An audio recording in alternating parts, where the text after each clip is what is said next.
Hi hello എല്ലാവർക്കും നമസ്കാരം. ഞാൻ എത്തിയിരിക്കുന്നത് ചെമ്പനീർ പൂവ് സീരിയലിന്റെ ഇനി വരുന്ന ഒരു സൂപ്പർ ഹിറ്റ് എപ്പിസോഡും ഒക്കെ ആയിട്ടാണ്. നേരെ നമുക്ക് സച്ചിയുടെയും രേവതിയുടെയും ആ കഥയിലേക്ക് പോയാലോ?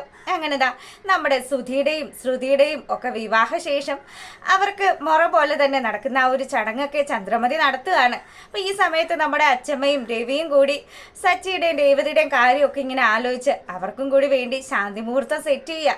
അങ്ങനെ എല്ലാം ശുഭകരമായി ഭവിക്കുന്ന ആ ഒരു സമയത്താണെങ്കിലോ പിറ്റേ ദിവസം മോർണിംഗ് ആയപ്പോൾ തന്നെ നമ്മുടെ രേവതിക്കാണെങ്കിൽ ഭയങ്കര നാണമൊക്കെ ആയി കേട്ടോ. പുള്ളിക്കാരി കിച്ചണിലേക്ക് ചെല്ലുകയാണ്.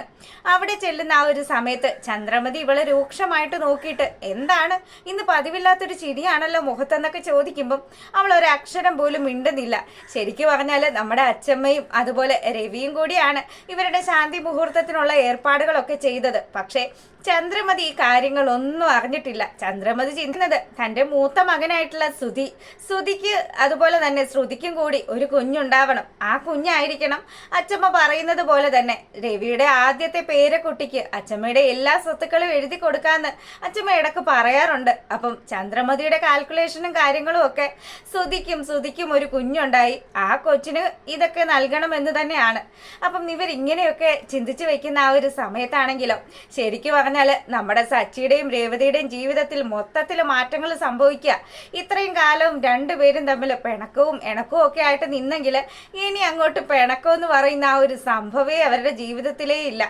അങ്ങനെ വളരെ ഹാപ്പി ആയിട്ട് രേവതിയാണെങ്കിൽ എല്ലാ ദിവസവും ചെയ്യുന്നത് പോലെ തന്നെ കിച്ചണിലുള്ള ജോലിയൊക്കെ ചെയ്യാൻ തുടങ്ങുന്ന ആ ഒരു സമയത്ത് നമ്മളെ കാണിക്കുന്നത് സച്ചിയാണ്. ആശാൻ നല്ല ഒന്നാന്തരൊരു സ്വപ്നം കണ്ടോണ്ടിരിക്കുകയാണ്. കല്യാണമൊക്കെ കഴിഞ്ഞു, രേവതി പ്രഗ്നന്റ് ആയിട്ട് ശരിക്കും പറഞ്ഞാൽ പ്രസവ വേദന കൊണ്ട് അവളിങ്ങനെ സഹിക്കാൻ പറ്റാത്ത കരയാണ്. അപ്പൊ ആ സമയത്ത് സച്ചിയാണെങ്കിൽ അവളെയും കൂട്ടി ഹോസ്പിറ്റലിൽ എത്തി. അവിടെ നിൽക്കുന്ന ആ ഒരു സമയത്ത് പോലും രേവതിയുടെ കരച്ചിലും അവളുടെ ബുദ്ധിമുട്ടും ഒക്കെ സച്ചിയെ ശരിക്കും വല്ലാതെ തന്നെ അങ്ങ് വിഷമിപ്പിച്ചുകൊണ്ടേയിരിക്കുകയാണ്. അങ്ങനെ ലേബർ റൂമിലേക്ക് കയറിയതും സച്ചിയാണെങ്കിൽ ഇതാ എല്ലാവരും പ്രതീക്ഷിച്ചിരിക്കുന്നത് പോലെ തന്നെ തന്റെ കുഞ്ഞിനെ കാണാനായിട്ട് കാത്തിരിക്കുക. അപ്പം ഒരു സിസ്റ്റർ വന്ന സമയത്ത് ആ സിസ്റ്ററിന്റെ കയ്യിൽ ഒരു കുഞ്ഞിരിക്കുന്നത് കണ്ടതും സച്ചിയോട് കൺഗ്രാറ്റുലേഷൻസ് സിസ്റ്റർ പറയുക. അപ്പൊ പെട്ടെന്ന് തന്നെ സച്ചിക്ക് സന്തോഷമായി. ആ കുഞ്ഞിനെ ഇങ്ങനെ ഏറ്റുവാങ്ങുന്ന സമയത്ത് അപ്പറേ 2-3 സിസ്റ്റർമാര് അതും കയ്യിൽ ഓരോ കുഞ്ഞുങ്ങളുമായിട്ട് വരിക.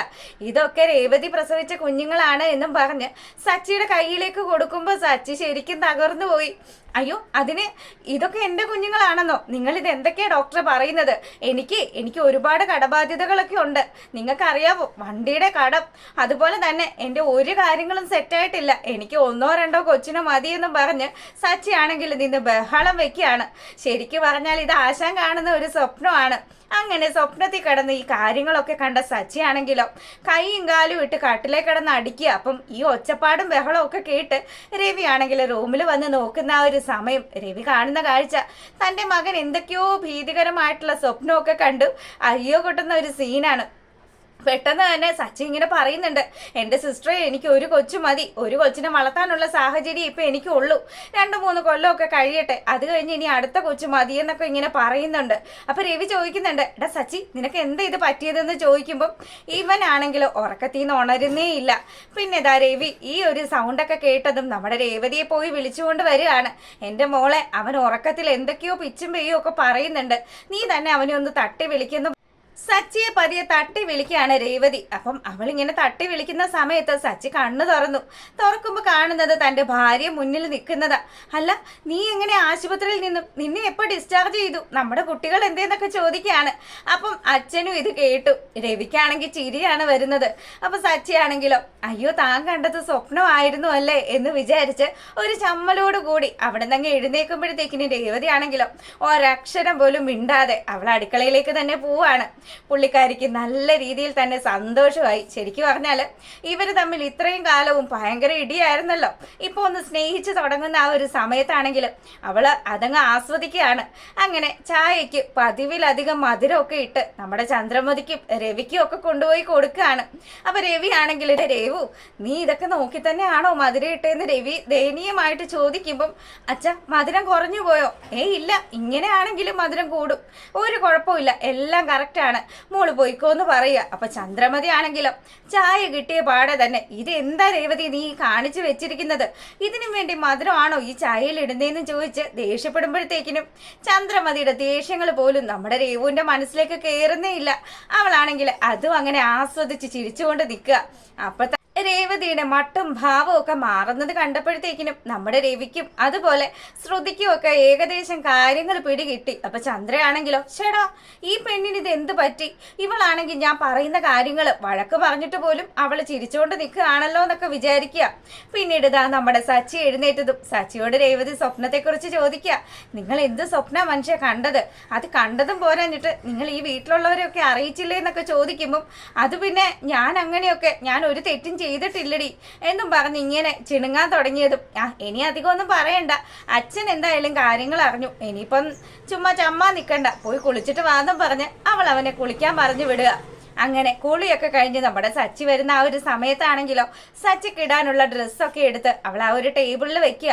അപ്പൊ സച്ചി ചോദിക്കുന്നുണ്ട്, അല്ല ഇതൊന്നും പതിവുണ്ടായിരുന്നതല്ലല്ലോ, എന്താ ഇപ്പൊ ഇത്ര വലിയ സ്നേഹം എന്നൊക്കെ ചോദിക്കുമ്പം ഒരു നാണത്തോടു കൂടി പുള്ളിക്കാരി ഒന്ന് ചിരിച്ച് അവിടെ നിന്ന് അങ്ങ് പോവാൻ തുടങ്ങുമ്പം അങ്ങനെ അങ്ങ് പോയാൽ എങ്ങനെ ശരിയാവാനാ, ഇവിടെ വന്നേ എനിക്കൊന്ന് ചോദിക്കാനുണ്ടെന്ന് പറഞ്ഞ് സച്ചി അവളെ അവിടെ പിടിച്ച് നിർത്തുക. അപ്പൊ ഈ സമയത്താണെങ്കിൽ നമ്മുടെ രേവതി പറയുന്നുണ്ട്, എന്നാ ഒരു കാര്യം ചെയ്യാം, നിങ്ങൾ ഇവിടെ നിൽക്ക്, ദേ ഇങ്ങനെ ഷർട്ടൊക്കെ ഇൻ ചെയ്ത് നല്ല സൂപ്പറായിട്ട് വേണം പുറത്തേക്ക് പോകാനായിട്ട്. നിങ്ങൾ കാണുന്നില്ലേ നിങ്ങളുടെ ചേട്ടനും അനിയനും ഒക്കെ എത്ര നീറ്റായിട്ടാണ് ഡ്രസ്സ് ചെയ്യുന്നതെന്ന്, അതുപോലെ നിങ്ങൾ പോകുന്നത് കാണാൻ എനിക്കും ആഗ്രഹം ഉണ്ടാവില്ലേ എന്നൊക്കെ ചോദിക്കുക. അപ്പൊ സച്ചി ആണെങ്കിലും എന്തേലും ആയിക്കോട്ടെ, മോളുടെ ഇഷ്ടം പോലെ തന്നെ നടക്കട്ടെ എന്നും പറഞ്ഞ് അവളോട് കാര്യങ്ങളൊക്കെ പറയാണ്. പിന്നീടാണെങ്കിലോ ബ്രേക്ക്ഫാസ്റ്റ് എല്ലാവരും കഴിക്കുക. ഇപ്പൊ രേവതി എല്ലാവർക്കും വേണ്ടുന്ന ഫുഡൊക്കെ എടുത്ത് വെക്കുന്ന ആ ഒരു സമയത്താണെങ്കിലോ സച്ചി അങ്ങോട്ട് വരിക. എനിക്ക് കഴിക്കാനൊന്നും സമയമില്ല രേവതി, ഞാൻ പോവാട്ടോ എന്നും പറഞ്ഞ് പോവാൻ തുടങ്ങുന്ന ആ ഒരു സമയം അവളാണെങ്കിൽ ഇത് കഴിച്ചിട്ട് പോയാൽ മതി മോനേന്നും പറഞ്ഞ് പുറകെ കൂടെ പോയി വലിച്ചിട്ട് അവൾ തന്നെ അവളുടെ കൈവച്ച് വാരി കൊടുത്ത് സച്ചിക്ക് ഇങ്ങനെ ഊട്ടി വിടുന്ന ആ ഒരു സമയം സച്ചിയാണെങ്കിലോ ഭയങ്കരമായിട്ട് സന്തോഷിക്കുക. തനിക്ക് ഇത്രയധികം സ്നേഹമുള്ളൊരു ഭാര്യ, തൻ്റെ അച്ഛമ്മ പറയുന്നത് പോലെ തന്നെ മഹാലക്ഷ്മി തന്നെയാണ് എന്ന് മനസ്സിലാകുക. അപ്പൊ സച്ചി ഭയങ്കരമായിട്ട് സന്തോഷിച്ചു. ഇനി എനിക്ക് പോവാലോ അല്ലോ എന്ന് ചോദിക്കുന്ന സമയം രേവതി പറയുക, അല്ല സാധാരണ നിങ്ങൾ പോവാണ് ചെയ്യുന്നത്, പക്ഷെ എല്ലാ ദിവസത്തെയും പോലെ അല്ലല്ലോ ഇപ്പോൾ, ഇനി തൊട്ട് ഇങ്ങനെ ആയിരിക്കണം, നമുക്കൊരു സെൽഫി എടുത്താലോ എന്ന് ചോദിക്കുക.